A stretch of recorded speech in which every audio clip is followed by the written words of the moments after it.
Shalom bien-aimé, je suis Naomi Ilonze. Je veux interpréter la chanson de la sœur Mamizou, ma maman que j'aime. Amen.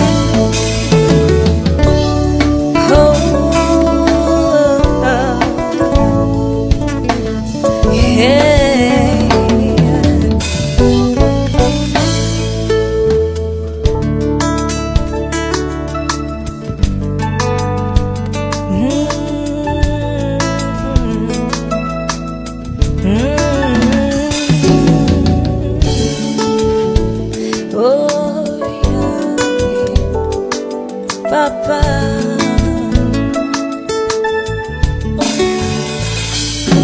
lelo na pusani lisusu pembeni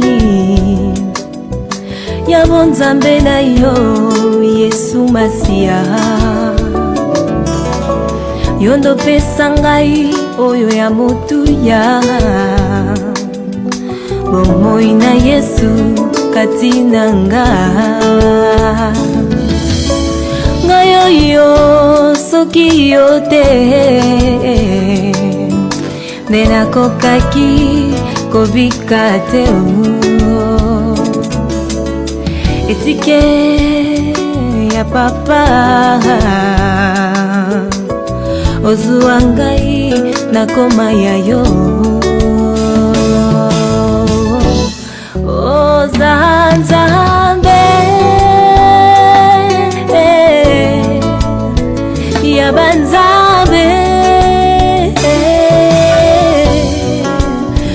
olata kembo kulilamba ozanzambe ya banzabe